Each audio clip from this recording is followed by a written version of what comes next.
Hi, we are the ADHD Skills Lab podcast. My name is Skye. And my name's Sarah.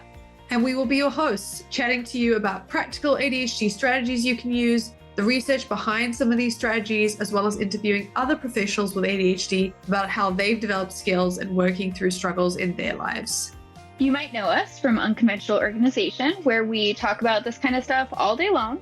So we're super excited to have you along, and we're going to chat through it together. Awesome. So this week we are going to be talking about three interesting studies. The first one's looking at the brain and differences in brain function, which is always something that we really enjoy. The second one that we have is looking at the pathway from ADHD to depression in adolescents. But there's some limitations to that study that we'll get into that means it's not necessarily saying what it might be from the title. And then the third one is looking at predictors of quality of life in adults with and without ADHD. And we'll be talking a little bit about what that is, what that means, and what we might be able to do with ADHD to improve our quality of life, because it's always a bit depressing when you get a study that basically says your quality of life tends to decrease, and there's definitely strategies and helpful things we can do to help with that. So we'll be talking about that and our own experiences as well. Okay, so Sarah, do you want to start us off with the first paper? So the first paper is looking at brain signals and some of the genetic overlaps in twins, which was very cool, with ADHD and ASD. Yeah, so this was a really great study. It sort of required a little bit of legwork before I could really get into it. You know, there were the midfrontal theta abbreviation, and I went, oh gosh, what is that? Yeah, I had to rewatch some videos. Right. So full disclaimer, like, we are not neuroscientists. This is just sort of fascinating to me, which is how I'm able to motivate myself to do some of this legwork. But yeah, it was really a fascinating study. So this one is sort of a longitudinal study. They look at their groups sort of 11 years apart, and they did the study on twins. So identical and fraternal, they didn't really discriminate. The sample size was 566, pretty even male to female split, which I really appreciated. And of those, sort of 111 met the criteria for ADHD. So how did they measure that criteria? Because we always want to check that. Sure. Yeah, no, that's a great question. So at age 11, so that was sort of the first time that they met up with this group, it was by the ADHD parental questionnaire, which is pretty standard for a childhood diagnosis. And then when they came back at age 22, they interviewed all of the participants. And so it was basically someone who's qualified to diagnose. Yeah, definitely. So what were they looking for specifically with these brain scans? So what they were doing is they were hooking you up to this fancy machine, you know, the EEG, and they were having you do these computer tests. So they were essentially just looking for your ability to control, like the cognitive control structures. And so this specific test was something like, you know, it would show you an arrow and you'd have to press the corresponding button on the keyboard. Yeah, that looked hard, actually. They had like those outer arrows that were going in opposite directions from the mid arrow, and you had to focus on the arrow in the middle and not get distracted. I did look at the pictures of that and be like, oh, that would not have that would not have been easy. You know what? I had mixed feelings. So like, if I was in the zone and I was really just able to only focus on the middle and block everything else out, it could have been all right. But yeah, that really just sort of depends on the mood you're in, you know? Can't manufacture hyperfocus. Definitely. But yeah, so they were just looking at sort of what portions of the brain were lighting up when you were doing that. And so with those twins, some of them would have had ADHD, some of them would have had ASD. They also had both, which was pretty cool, you know, because we've talked before about that diagnosis. Did they say anything about whether twins were more likely to both have neurodiversities? Did that come up? Oh, I actually didn't notice that at all. Yeah, I was just curious because sometimes that's something that comes up. People are looking at like the genetic connection, and we know ADHD is connected genetically. Yeah, I mean, that's really a good point. I didn't notice that anywhere in the study, but actually, we probably should mention that while this study has not been peer reviewed, it Mm-hmm. has been accepted by a reputable journal, which Mm-hmm. is, The Journal of Biological Psychiatry. yeah, so it's already sort of been received. They revised it, they accepted it again. It will now be peer reviewed at this point. So we've got research that hasn't even necessarily hit the peer review yet. But yeah, no, that's good. Yeah, and you know what? The format of the study is also a little bit lacking. It's sort of not what I'm used to looking at when we're reading an academic paper. Like, it doesn't even have sections. It was definitely a tougher read. It was, if any of you get through this paper, just tell us. And I Like, will that's send you a bragging personal points. message being like, congratulations. So what they found was really interesting was basically that the way that the responses were shown with those theta waves in the brain was really similar when you had ADHD and ASD. They did look at both. We're focusing on ADHD, whether you were at age 11 or at age 22. So there was a consistency there that I think speaks to this concept of what they said these relationships were stable across time. There's a core dysregulation of the control processes in ADHD, and that didn't seem to dissipate when people were older. And I think that that's really interesting because we get a lot of questions often about ADHD. Does it go away with age? And again, it's really hard to tell because we're looking at two very different people. I mean, if I remember what I was like at 11 and honestly at 22, because they're both in the past now, those are very different people. So it was interesting. Yeah. This was really intense. They found a lot of really technical things, because they also were looking at sort of error processing and sort of your ability to detect when you've made an error and things like that. But yeah, basically the core of these results is really they were just trying to see whether or not the two age groups would be similar. And in fact, when you look at the graphs that they provide for this, there's not a lot of variation. Like, everything is sort of around the same types of curves, which is really interesting.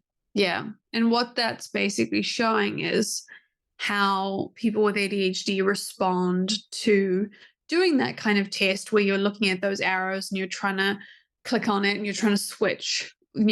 How well we do that or how well we don't do that stays pretty consistent across time. And that's a good indicator of our attention in general. Although, Sarah, you did mention there was something interesting about how adults reacted to doing that test versus people who were younger, which I thought was interesting about the idea that adults were more likely to be like, oops, I made a mistake.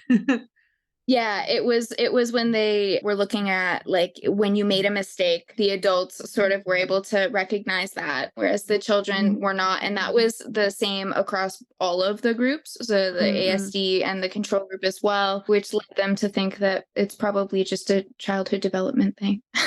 Yeah, which is cool. I mean, I think that it's also funny because if we think about all the papers that we've talked about how we respond to making a mistake as adults with ADHD, that can be quite an emotionally triggering thing for us sometimes, depending on So our true. experiences. And we're actually going to talk about that pretty soon in one of the next papers.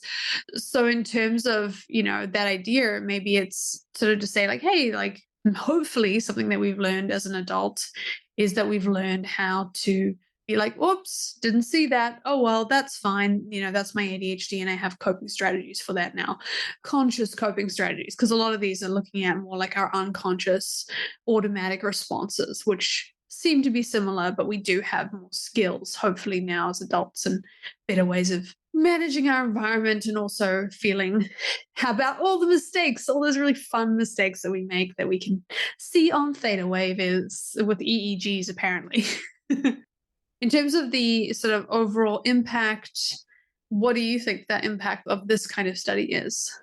Really, what they say is just that we need to have a deeper investigation into, like, symptoms that you have when you're a childhood to see if they still exist in adulthood as well. So they made the call for future research to investigate the impacts that this has to people's quality of life.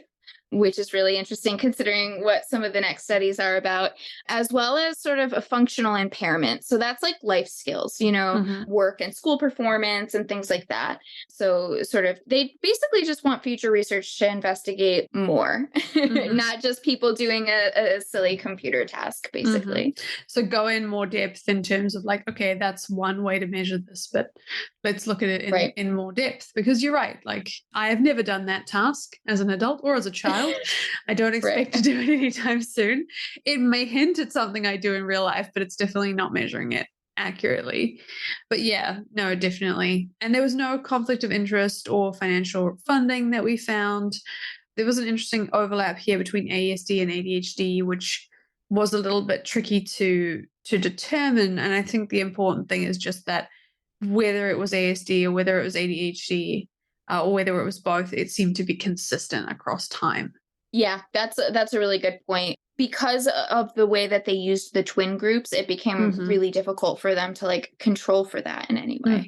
But they did have a control group, which was good.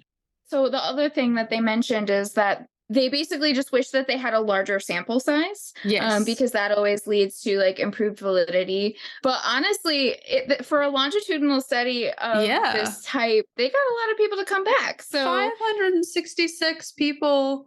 And how many came back? They had 119 identical twins, 164 fraternal twins, and 111 met criteria for ADHD, with 47 meeting the criteria for ASD and 16 for both. I will say shout out to all the people who came back and did 2 EEG tests, one in childhood and one in adulthood, because that's consistency. That on its own is consistency, regardless of what you did in the actual test. So the second paper, we just talked a little bit about the control group in the first paper, and the second paper, I will flag right from the beginning, doesn't have a control group, and we're going to talk a little bit about that. But they basically focused on this concept of, is there a pathway between what they called externalizing psychopathology, which basically means ADHD, they had a bit of ODD thrown in there, which is oppositional defiance disorder, and the idea that it could be linked to depressive symptoms in adolescents with ADHD. So they did a big correlational study essentially on that. And yeah, Sarah, do you want to take us a little bit more into what they were trying to find essentially here? Sure. So the whole point of this paper, as it seems, is that they were trying to look at the role of academic, social, and family impairment as it relates to externalizing psychopathology, which is just sort of symptoms of externalizing your emotions, it seems like, and that relationship to the development of depression, or sort of like existing depression scores among young adolescents with ADHD. So the reason why there's no control group is that they took a clinical sample of 326 middle school students enrolled in an ADHD intervention. For people who are not in the United States, I don't know if you guys have middle school, but it's sort of like it's like 11-year-olds to 13. It's sort of before you get to high school. Oh, that would be intermediate school in New Zealand. And yeah. So it's like kids all in puberty and stuff as well. Gosh, that was a wild time to be alive. Which they don't mention. Yeah, that was a wild time to be alive, thinking back to my intermediate middle school experience. I'm glad I wasn't involved in this study. Yeah, seriously. Yeah, so basically this study it's all sort of surveys. There's one self-report, there's parent report surveys as well. So I think before we get into what they found in terms of this connection between what they're sort of classing as ADHD, but also oppositional defiance disorder. And for those of you who don't know what oppositional defiance disorder is, should we just have a quick definition of that? So childhood behavioral problems characterized by constant disobedience and hostility. So acting out essentially is kind of what they're looking at. And if you look for the 3 symptoms, it would be anger, irritability, arguing, and defiance. And it's something that, especially in kids, gets diagnosed pretty highly correlated with ADHD when we're doing childhood diagnosis. And there's always some controversy around it, I will say. We don't really talk about it much because we don't work with kids and we work with ADHD, but I do know enough to know that there's some controversy around ODD diagnosis and ADHD diagnosis, honestly. So both. So they were looking for symptoms, right? So it's like things related to what could be considered to be oppositional defiance disorder, not an actual diagnosis of it. That's absolutely right. Yeah, there were no actual diagnoses taken into account here, except for probably the ADHD diagnosis. Was there actually evidence of that in the paper? I'm always curious to know, did they bring in, I guess they were in there for an ADHD intervention. So it doesn't explicitly say whether or not they independently checked for an ADHD diagnosis, but it does say in the paper that all of their entire sample came from a school-based intervention for ADHD, which basically means that they would have needed a medical diagnosis in order to access that intervention. We can be quite strict with stuff like that. Yeah, so it's basically implied at that point. Yeah. So there were a number of surveys done, but I think it's really important to recognize which of these surveys were done by the students, which of these surveys were done by the teachers, which of these surveys were done by the parents, similar to how we would with all of our studies. So the depression, whether you felt depressed, essentially, that was done by the students. But whether there was conflict with the parents, that paper was done by the parents, not by the students. So they didn't check it with the students. And they also didn't seem to check it with the teachers. Did they check it with the teachers as well? Yeah, which was interesting. Yeah. Yeah, the only time they checked in with the teachers is about the ADHD diagnosis. That's just part of how we diagnose kids with ADHD here. Yeah, that makes sense. So basically, it's interesting because they draw this kind of map, if you will, where they have this link between ODD symptoms and this link between ADHD symptoms and this link between like conflict and this link between depression, but all of the different measures are all correlational measures and they're all being done by different people and there's no control group. So I think that's really just a really good basis to have for this study. Yeah. So they found that among the adolescents with ADHD, conflict with parents seemed to be responsible, at least partially responsible, for the relationship between the aggressive and the rule-breaking symptoms and depression. So they found a pretty clear relationship between aggression and rule-breaking symptoms and scores of depression. So basically, it seems like the conflict with parents measure is sort of a mediator. Yeah. Yeah, that's a great way of putting it. So where does the ADHD come into that? Because did they just roll the ADHD into the ODD at that point? Was it separated? That's a good point. Because it's not the same thing. Yeah, I mean, I don't even think it really came into play at all because everybody in the study had ADHD. Of course, that makes sense. It is still kind of interesting that it wasn't a connection. Yeah. Then. So they sort of looked at the group of ADHD people and then they just looked at the... Yeah, their relationship with their parents and... Okay. Yeah.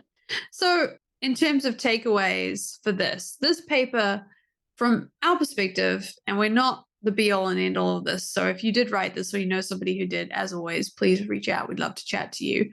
This paper didn't have any control groups, so it's really hard to know if they're looking at something that's specific to ADHD or if they're just looking at how parents and kids react and what that means for depression. They also didn't ask anybody except the parents if there was conflict. So different parental expectations of conflict and what that looks like and rule breaking and what that looks like are likely to have come into play here as well. So while the study postulated a connection, this is not the paper that I would use to make any decisions about ADHD, depression, and oppositional defiant disorder. If anything, it really stands as a reminder of make sure you check where the research is going. It's going to be one of those papers, guys, that make sure you check your research paper. Yeah, I mean, they even mentioned that 166 participants had missing data on at least one variable, which is... They said it was common for schools, though, which I thought was really interesting. That's fair, but that's just under half their sample. Yeah, definitely. So it was an interesting paper and one that we wanted to flag because this is something that comes up a lot. And I think it's always important to just remind people that, if you are talking about these kinds of topics, just make sure that the research is, because this is a peer-reviewed paper that was published this year about this topic. So, it's always good to just have a little check, or maybe get somebody to have a listen to this podcast and see if the paper says what we think it does and what are the limitations of that. And if you have a child with ADHD, I know, Sarah, you had some practical takeaways from your own experience with kids' experiences being at home versus at school, and what work it can be to be at school with ADHD. Yeah, absolutely. I mean, we just went through the diagnostic process with my 9-year-old this year. And I can just say they sort of let me look at all the rating scales once we were done. And I just thought it was so interesting that my survey and the teacher's survey painted a very different picture of a child. And the doctor even addressed that and said, sort of, we would expect to see this. You know, when kids are at school, they understand that the expectation is blah, blah, blah. Mm-hmm. And then when they get home, all of those expectations are kind of gone and they can finally take that mask off. And even sort of when I'd asked him about something like that, he said a very similar thing, just like, I'm home now. Yeah, which I think is a really important thing to take into account with this paper as well, is if we're only looking at parents' experiences and we're also looking at school-age kids who are in puberty, who are going through intermediate, which is not the best and easiest age to be, so especially with ADHD. That's the first time I really remember those executive functioning struggles coming through. The amount of papers that I lost in book bags that I just didn't remember that I had was pretty high. Yeah, I mean, if you're a parent of a child that age, good luck, like more power to you. Like You're doing such a great job, because it is so hard and things are always changing and there's very little, like there's no rule book, there's no guidance really. And you know what? Just remember that you're only seeing one version of this child. And that can be really important to remember. Yeah, definitely. It can be tough. We don't work with kids, but we work with parents, and we're parents ourselves. I haven't gotten to those years yet, so this is still my own historical experiences. But yeah, it's tough. I mean, we talked to Danielle a couple of weeks ago about emotional regulation, how to emotionally regulate yourself and your neurodiverse kids, and it's definitely a struggle. Mm-hmm.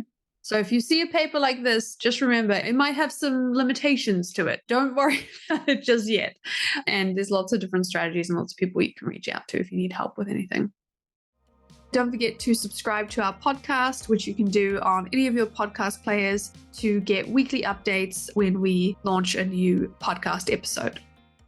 Okay, so let's get into the last paper. So this was Predictors, basically looking at the quality of life for adults with and without ADHD. And this was another longitudinal study. So this was done over 10 years. And what they hypothesized was that ADHD predicts lower overall quality of life scores in adulthood, which is something that we do see a lot of papers like this. They do show that there can be a lower quality of life, and it can be, I just want to flag for people, it can be a little bit triggering to read about that. So definitely be aware as we dive into this paper, because we have a lot of strategies, we have a lot of supports and strengths, but when we're just going into the way that it affects our lives, it can feel a little bit, I guess, pointing at you. Yeah. Feeling attacked. Yeah. So if you feel like that, just know that we have ADHD as well. We understand. And, maybe fast forward to the takeaways of this study. Yeah. So what did they look at, Sarah? They were looking at the relationships between ADHD symptoms, executive functioning deficits, and internalizing difficulties. And now they define internalizing difficulties as different scores of anxiety. So they looked specifically at 3 different types of anxiety, just like the general kind, worry, and then also social anxiety. And they basically just wanted to learn a little bit more about the relationships between all of those variables and quality of life. What did they measure quality of life as? Because quality of life is a whole theory discussion in the research. They used so many different measures for this, so many different rating scales and things like that. They looked at the perceived quality of life, so 19 items. That was social, physical, and cognitive quality of life specifically. So they were kind of looking at how you benefit socially and physically and cognitively. And they don't have the actual questions because this is a short paper, but I imagine we'd be able to find them. If anybody wants to know, it's the PQOL, the Perceived Quality of Life Score. So this study was a longitudinal study, which was really interesting. It was part of the Norwegian study, which was known as the lineup study or the Lillehammer neurodevelopmental follow-up study. And it comprised a baseline assessment, a 2-year follow-up, and then a 10-year follow-up. And it looks like it finished in about 2019. So that's where this data is coming from. So in terms of the clinical sample, they were 85 children and adolescents with ADHD and 50 neurotypical peers. And then at the 10-year follow-up, they managed to retain a sample of 61 adults with ADHD and 40 neurotypical peers, which, although it wasn't a huge number, that's pretty good in terms of like how many people came back 10 years later. Yeah, it looks like they only lost like 20 people. Yeah, I was very impressed by that. I wonder what the incentives were. There might have been some really big incentives. If this was a big government study, it might have also been connected to the hospital that people were at. So that might have been a lot easier for them to work through. In terms of the measures that they had, they measured executive functioning, quality of life, ADHD symptoms, externalizing difficulties, which you mentioned was those 3 kinds of anxiety, as well as any functional impairments. So family, work, school, life, skills, social activities, risk activities. They had a lot of measures, basically. Yeah. The functional impairments is basically like, how does that matter on a day-to-day basis? How does this impact you? Exactly. And so in terms of the results, they had a really cool table. If anyone is reading this paper, you'll find the links in the show notes. But if you go down to page 460, you'll find that, oh, that's not the right page. Apologies. Page 463. They found overall that individuals with ADHD reported significantly lower quality of life across the total scale and all subscales compared with the neurotypical individuals. And this is something that we see in other papers as well. So they reported significantly more total functional impairments and also in those areas of work, social life, and family. And there's a table where they go through and you can see that there's a significant lower quality of life based on the subjective measures, looking at your physical quality of life, your cognitive quality of life, your work quality of life, your life skills as well, and your social. And then there was a few that were not significant, but still interesting as well. So yeah, Sarah, do you want to speak to that a little bit? Yeah. So, this was pretty sad. Obviously, we know that ADHD has a lot to do with sort of emotional dysregulation. And so I'm sure that played a part into sort of the lower quality of life that they found. It was really interesting to me that the executive functioning piece that they looked at, those deficits in that area only predicted certain outcomes, struggles with family and things, but it didn't actually make much of an impact on the quality of life overall. Yeah, it was more the emotional side where you were really seeing those differences. Yeah.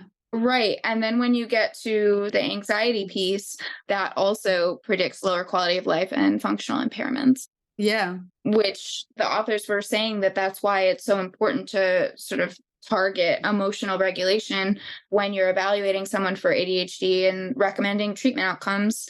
Yeah, definitely. I think it is really interesting that the cognitive functioning deficits, which, we talk about a lot, they affected your quality of life, which is a subjective measure up to a point. But if you felt positive about yourself and positive about your life and you weren't struggling with anxiety and emotional regulation as much, then it did seem to be the case that your quality of life would increase. And that connects to everything we've said about ADHD and self-criticism, ADHD and struggles with rejection sensitivity, like all of that comes into this conversation. Yeah. I mean, for somebody who sort of lives this life, it almost seems like really obvious. Like, well, of course, having these additional emotional impacts are going to decrease my quality of life, but it's really a totally different experience to see it written in a research paper with like actual measures. Yeah. And I think in terms of practical takeaways from this, it's knowing that maybe the time and energy that you invest into supporting your emotional regulation is, according to this one study, it's not the be all and end all by any means, potentially going to have an effect on your overall quality of life. Because sometimes there can be a sense of, well, why should I bother to spend time working on my mental health and my executive functioning? Is it worthwhile, or should I just focus on the productivity side of it, just focusing on those cognitive skill benefits and not the other side? But in terms of your quality of life, and, that's a really important factor. It does seem like it's important to do both. Yeah, I mean, I think this paper does a really great job at highlighting how important it is to start that work as early as possible. Yeah. And if you have kids, which we talked about a little bit before, that might mean helping your kids emotionally regulate. And if you want to learn more about that, I recommend starting by listening to our interview with Danielle Sullivan, who talks a little bit about it and had a bit to say, which was great. Otherwise, yeah, definitely focusing on that mental health support and ADHD friendly mental health support as well, understanding the ways that we have those executive functioning struggles. Yeah, especially for this age group as well. Yeah, definitely. And if you're looking to understand it a bit more, we do have some papers on burnout and self-criticism, and we also have some online courses on that topic as well. And that might be a good first step to then go and decide what kind of additional supports you want to access. Okay. So we had 3 very interesting studies. 2 of those were longitudinal studies, and one was the study of adolescents in the middle school, which feels a long time away. So that's my connection for what those studies are. Yeah. How did you feel about these papers, Sarah? Yeah, so these papers all really looked at sort of that adolescence, like that puberty age. And so that was a really neat connector. Sadly, they all sort of highlight that, what we experience in childhood and in adolescence, and sort of just further cement when we're becoming adults. But yeah, I mean, I think the important thing to remember here is just that as early as possible, that we can start doing some of this educating for the kids, if you have kids specifically. And if you don't, and it's just you sort of rocking out, then you might want to give yourself a little bit of compassion for making it to this stage. So well done, you. Yeah. Well done you, and well done us, because we were both late diagnosed. So we're all going to collectively go, yeah, we did it. Pat on the back. Yeah, exactly. Yeah.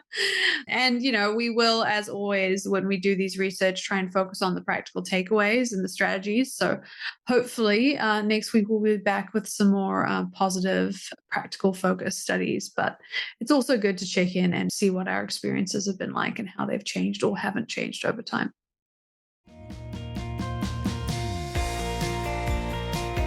Thanks for listening. If you'd like to reach out or connect with us, you can leave us a message at admin@unconventionalorganization.com.